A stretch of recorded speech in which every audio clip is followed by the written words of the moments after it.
Apa kabar hari ini? Sebelum kita mulai pelajaran, mari kita berdoa terlebih dahulu. Silakan. Dan serius.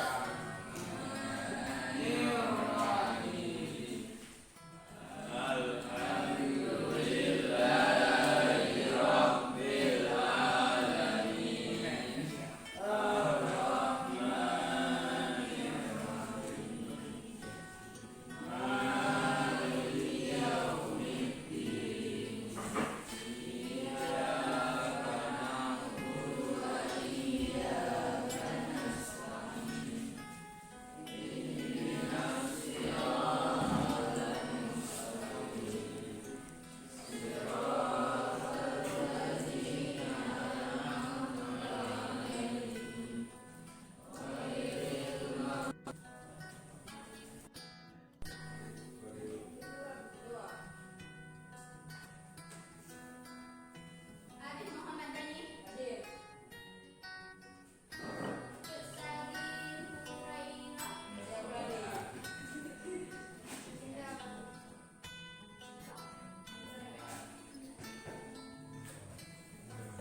Nabi Muhammad Saputra.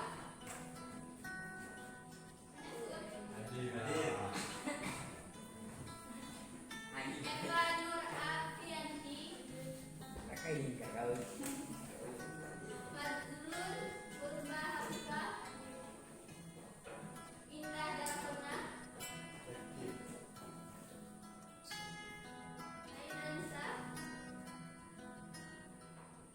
Muhammad Haikal.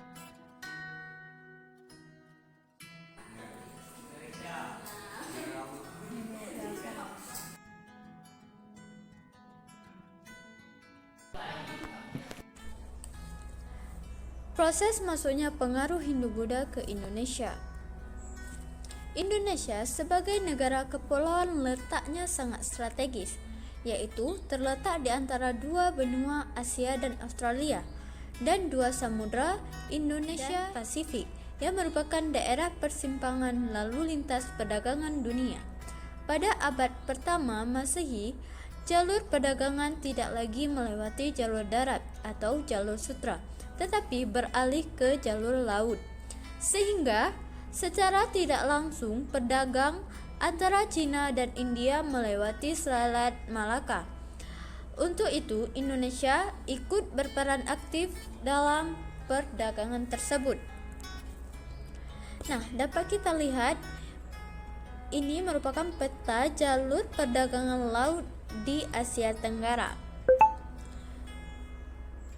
Nah, selanjutnya, masuknya agama Buddha diduga adanya misi penyiaran agama Buddha yang disebut dengan Dharma Duta. Dan di abad 2 Masehi, agama Buddha masuk ke Indonesia.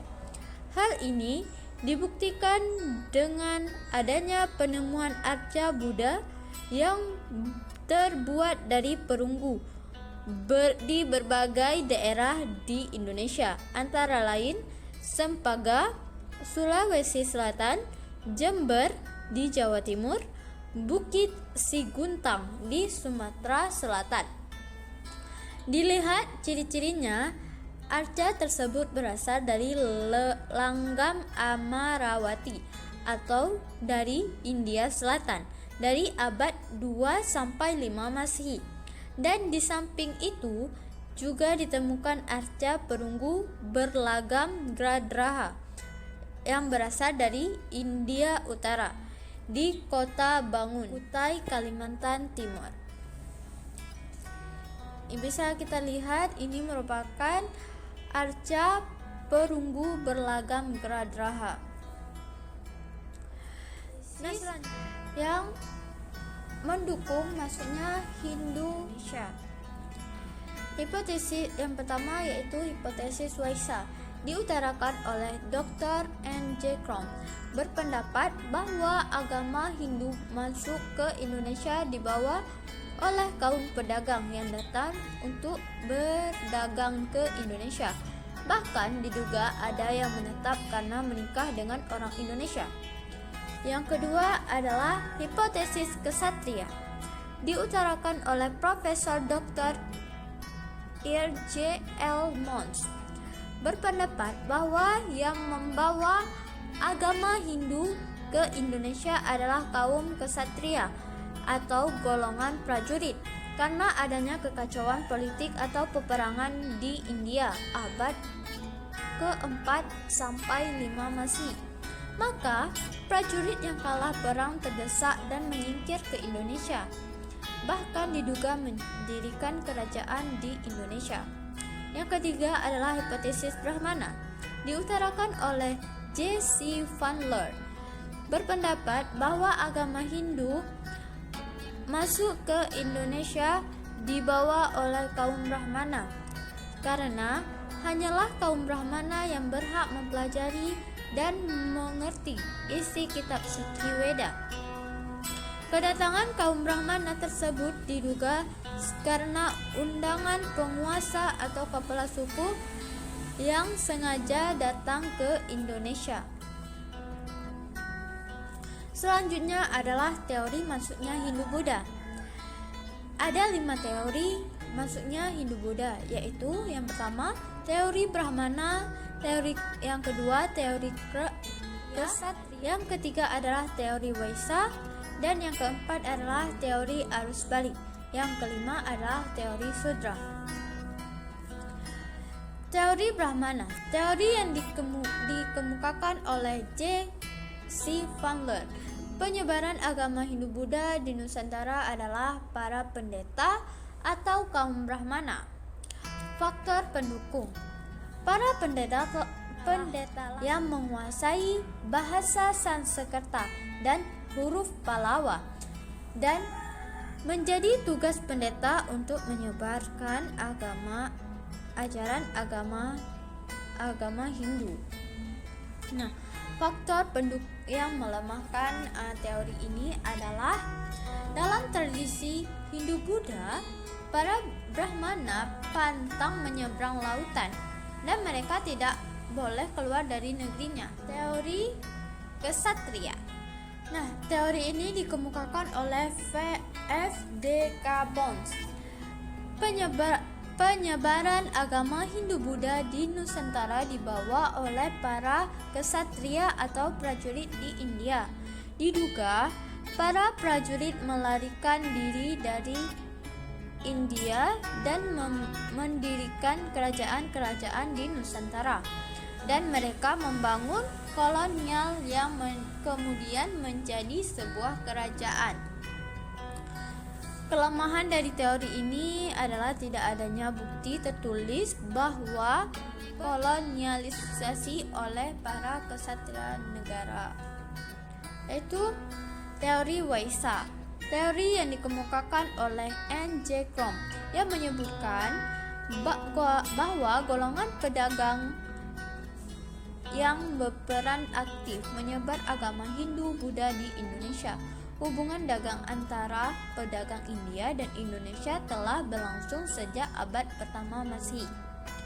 Jalur perdagangan Indonesia melalui dari jalur Tiongkok dan Timur Tengah dan sebaliknya, dan diperkirakan mereka singgah di Nusantara, dan banyak sumber daya alam di Nusantara yang menarik untuk diperdagangkan. Faktor yang melemahkan teori ini adalah para pedagang tidak menguasai bahasa Sanskerta atau huruf Pallawa. Nah, kemudian teori arus balik. Teori arus balik ini dikemukakan oleh J. Kondes. Penyebaran agama Hindu-Buddha ke Nusantara dibawa oleh bangsa Indonesia sendiri. Nah, faktor pendukung dari teori ini adalah kaum terpelajar yang mempunyai semangat belajar ke India dan membawa pengaruh ajaran Hindu-Buddha ke Indonesia. Nah, adapun faktor kelemahan dari teori ini adalah diperkirakannya kondisi Indonesia pada saat itu masih sangat pasif, sehingga kemungkinan kecil mereka belajar agama ke India. Nah, kemudian teori sutra yang dikemukakan oleh Van Weber. Namun teori ini sangat lemah dan tidak sekuat 4 teori yang lainnya, sehingga teori ini jarang untuk digunakan dan jarang untuk dibahas. Nah, kemudian pengaruh masuknya Hindu-Buddha ke Indonesia melalui budaya, yaitu salah satunya adalah bahasa, kepercayaan, organisasi kemasyarakatan, sistem pengetahuan, teknologi, dan peralatan hidup, dan hingga kesenian bangsa Indonesia. Nah, di akulturasinya atau di kebudayaannya, bertemunya dua kebudayaan yang berbeda melebur menjadi satu, menghasilkan kebudayaan baru, tetapi tidak menghilangkan kepribadian atau sifat kebudayaan aslinya. Selanjutnya di bahasa. Dikenalnya bahasa Sanskerta, kemudian akhirnya berkembang menjadi huruf Jawa kuno, yaitu Bali dan Bugis. Bisa kita lihat yang sebelah kiri adalah bahasa Sanskerta yang berasal dari India, dan di sebelah kanan saya hingga sampai sekarang. Nah, kemudian pengaruh dari Hindu-Buddha itu adalah melalui kepercayaan. Agama Hindu adalah sebuah agama yang berasal dari India. Agama ini merupakan lanjutan dari kepercayaan bangsa Indo-Iran atau Arya. Agama ini diperkirakan muncul antara tahun 3102 sebelum Masehi sampai 1300 sebelum Masehi. Dalam agama Hindu dikenal istilah catur warna, bukan sama sekali dan tidak sama dengan kasta. Catur warna yaitu Brahmana, golongan para pendeta, orang suci, pemuka agama, dan rohaniwan. Dan kemudian Ksatria, golongan para raja, adipati, patih, menteri, dan penjabat. Ada juga golongan Waisya. Golongan ini adalah para pekerja di bidang ekonomi. Dan kemudian para pembantu ketiga golongan di atas. Nah, menurut ajaran caturwarna, status seseorang didapat sesuai dengan pekerjaannya. Jadi, status seseorang tidak dapat semenjak dia lahir, melainkan didapat setelah ia menekuni suatu profesi atau ahli dalam suatu bidang tertentu. Nah, agama Buddha diajarkan oleh Siddhartha Gautama pada tahun 560 sampai dengan 480 sebelum Masehi. Putra Raja Sundana dari Kapilawastu, India. Agama Buddha terdapat dua aliran, yaitu Mahayana dan Hinayana. Mahayana menekankan pada pemberian pelajaran kepada umat untuk mencapai kebuddhaan melalui pemujaan kepada Buddha dalam bentuk upacara-upacara mewah, pembangunan candi dan arca. Sedangkan Hinayana memusatkan pelajaran untuk diri sendiri guna mencapai tahap yang sama dengan Buddha. Seluruh ajaran yang dibawa oleh Siddhartha Gautama dibukukan ke dalam kitab Tripitaka yang terdiri dari tiga kitab, yaitu Abhidharma Pitaka, Vinaya Pitaka, Sutra Pitaka. Nah, dari organisasi kemasyarakatannya dikenal sistem pemerintahan kerajaan yang dipimpin oleh seorang raja yang dikultuskan menjadi seorang dewa. Pemilihan raja tidak selalu turun-temurun, tetapi ada yang menggunakan prinsip musyawarah. Dikenalnya sistem kasta yang memiliki peranan dan fungsi yang berbeda di India. Kemudian sistem pengetahuan.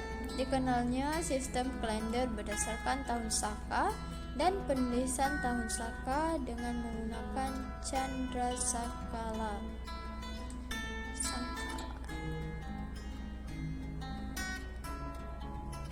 Nah, kemudian sistem pengetahuan. Dikenal teknologi pembuatan candi dan bangunan dasar punden berundak dan berfungsi sebagai tempat pemujaan nenek moyang atau dihubungkan dengan raja yang sudah meninggal. Dari keseniannya ada relief candi yang mengambil kisah Ramayana atau Laliltawistara dengan suasana kehidupan di Indonesia. Kisah Ramayana dan Mahabharata yang sudah disadur ke dalam bahasa Jawa kuno, dan ada penambahan tokoh punakawan. Kisah tersebut menjadi sumber cerita dan lakonan pertunjukan wayang dengan perubahan karakter dari tokoh cerita.